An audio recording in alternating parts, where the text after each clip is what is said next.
Hey guys, welcome back to Alex Goes Coconuts. So today I'm going to share tips and recommendations if taking a long flight.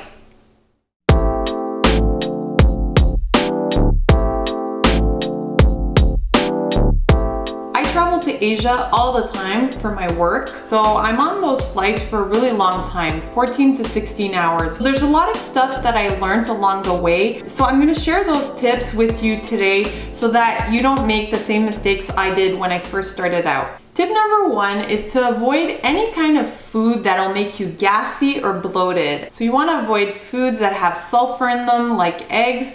You want to also avoid eating red meats or things that are hard to digest the night before or the day of your flight.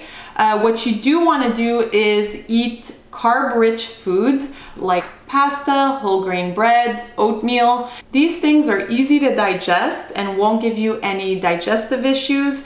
They're also going to help you cope with jet lag. Tip number two is to stay hydrated. So drinking a lot of water is really important when you're taking a really long flight, and that way you're going to avoid headaches. So my recommendation is to bring your own refillable water bottle. Make sure that it's empty before you pass security, and then once you pass security you can fill it up before your flight, and that way it won't cost you anything. Another tip, if you're flying with a water bottle, you want to avoid water bottles like this with a straw. I made that mistake once. I filled up this water bottle, went onto the plane, and once I was up in the air, I opened it up like this, and because of the air pressure, it started squirting out of the straw, and it actually soaked me to the bone, and it soaked the lady sitting behind me, and she wasn't too happy with me. So I learned my lesson pretty quick. I don't travel with water bottles with straws like this. Just bring a water bottle like this without a straw that you can just open up, and this way you're gonna avoid that problem. Tip number three is to avoid coffee and alcohol. Both these drinks are very dehydrating, and they're also diuretics, so you're gonna end up going to the washroom quite often if you do end up drinking coffee or alcohol. Another problem with alcohol is that it will hit you more once you're in high altitude, so you can get drunk a lot quicker by drinking alcohol on the plane than if you would on the ground. You can get a headache really quickly, so that's something to take into account. That brings me to tip number four. You definitely want to bring some medication with you on the plane. I always carry some ibuprofen or some Tylenol with me in case I do end up having a headache. If you have allergies or a cold or you feel stuffed up, make sure that you take sinus and cold medication 1 hour before you fly. It will get rid of your congestion and avoid like those sinus headaches that you can get on the plane. And it will also avoid the ear pain that you get when flying. You also want to bring some anti-nausea medication. Personally, I really love ginger gravol. They make these little ginger pills that have no medication in them. They're just ginger in a pill form, and it seems to really work. Another thing that gets rid of nausea really well is some peppermint gum or some peppermint mints. Peppermint is really great for getting rid of nausea, so if you do start feeling a little bit nauseous, pop a gum or a mint in your mouth and you're going to feel better quickly. Gum is also great for that ear pressure, so as the plane is taking off and landing, chewing on gum will help you, pop your ears and make sure that you don't have any pressure or pain in the ear. Tip number five is to bring your own entertainment. Do not rely on the airline's movie system to entertain you. Sometimes they do break down and they don't work. It's already happened to me a couple of times, so you want to avoid that. Make sure you bring, some books, some magazines. Personally, I like to bring my iPad and I download my books onto my iPad. I also download a few Netflix shows or Netflix movies beforehand so that I have something to watch in case that entertainment system does break down. You want to make sure that all your electronics are fully charged, and make sure that you do bring your charging wires in case it does die on you during the flight. There's usually outlets where you can plug in stuff on the plane. Tip number six is to bring some snacks and food onto the plane. I recommend bringing some high protein snacks such as cheese, nuts, some protein bars. You can also bring some fresh fruit and veggies. Make sure they're like firm so that they don't get mushy on the plane. You can also bring yourself a little sandwich or something, but just make sure that any kind of snacks and food, you're gonna have to throw it out before you reach your destination. So you can't bring that stuff once you pass customs because they don't want foreign foods in their country. Another thing to note is just make sure that if you do bring some food, they're not in liquid form.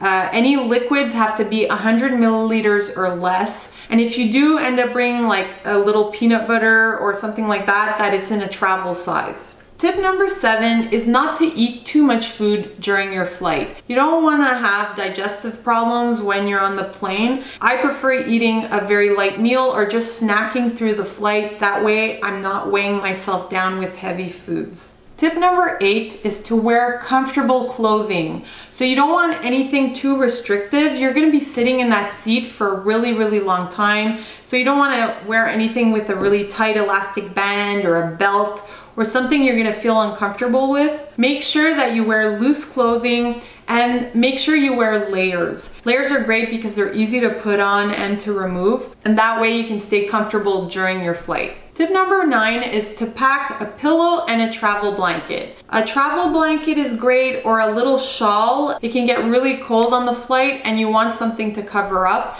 Not all airlines provide pillows and blankets on their flights. If you do plan on getting some sleep, you're really gonna regret not having a little neck pillow or something to sleep on. Just make sure that if you bring an inflatable neck pillow that you don't inflate it before takeoff, because it might burst once you reach high altitude. So just make sure that you inflate that neck pillow once you're up in the air. Tip number 10 is to bring your own eye mask and earplugs. The flight attendants keep walking up and down the aisles. Sometimes you have noisy neighbors and you won't be able to sleep. Earplugs and the eye mask will really help with getting some sleep. Tip number 11 is to bring noise canceling earphones or headphones. Sometimes there's like screaming kids or a guy talking really, really loud.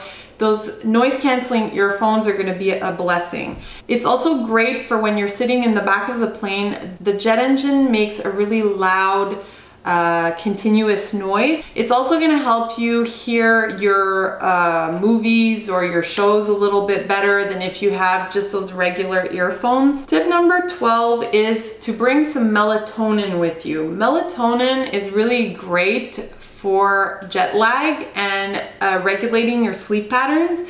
So I always bring a couple of pills of melatonin with me on the plane. I take it about half an hour before I'm planning on sleeping, and that really does help me fall asleep better, but it also helps me with jet lag, and it helps set my time better when I arrive at my destination. Tip number 13 is to make sure that you stretch often and walk around during those long flights. You're at a higher risk for deep vein thrombosis, which is basically a blood clot that forms in your legs. And this happens when you're sitting in a chair for a really long time and not moving in one position, and the altitude really doesn't help. Walk around, go to the washroom, stretch while you're in the aisle. You can also bring some compression socks. Compression socks are really great for avoiding deep vein thrombosis, so just wear those during your flight to prevent any problems that you might have. Tip number 14 is to bring some toiletries. So you definitely want to be able to freshen up during your flight, so make sure you bring travel-sized toiletries. You want to bring your toothbrush, some toothpaste, mouthwash, maybe some face wipes to wipe your face down. You also want to make sure that you bring some hand cream, some lotion, some chapstick, and maybe even like Evian face spray. Something that will keep your skin hydrated. It gets really, really dry on that flight, and if you start having chapped lips or super dry hands, you're gonna want those things to come to your rescue. Tip number 15 is to try to book a window seat so that you can have something to rest your head on while you're trying to sleep. It's really nice to be able to lean against a hard wall. If you take that middle aisle seat, unless you're traveling with family, you're not going to be able to lean on anyone. Just a quick note though, the window seat aisles are always a lot colder than the middle aisles. So make sure that if you do take a window seat aisle, you bring something really warm to wear, because it can get really frigid in that plane. And those window seats are always cooler because that's where the air conditioning comes out of. That brings me to tip number 16. Make sure you bring some really warm clothes.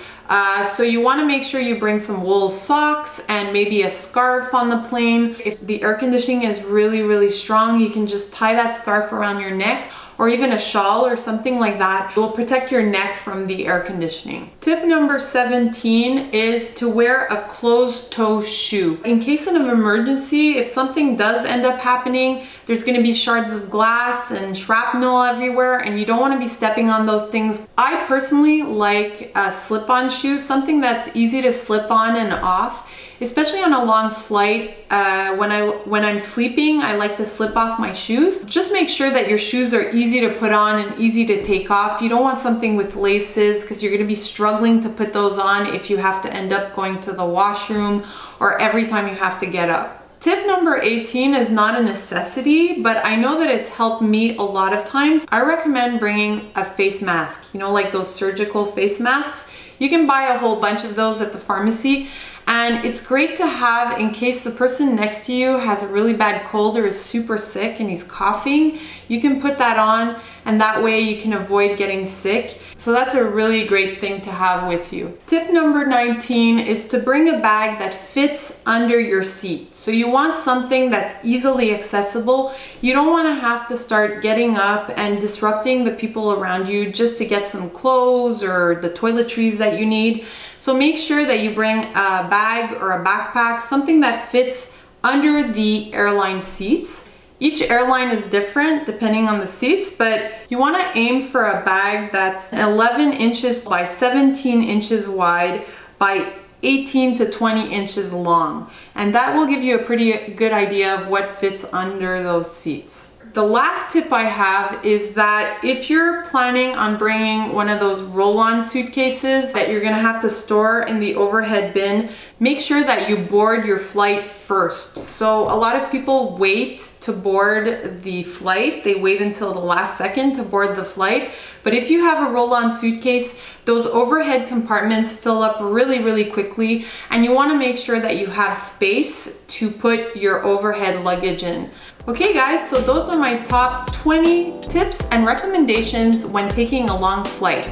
I hope you liked this video. Let me know in the comments below if you have any other suggestions, and check out my other video on what to carry on a long flight. Don't forget to subscribe and click the little bell if you'd like to see more videos like this one. Happy travels! Bye!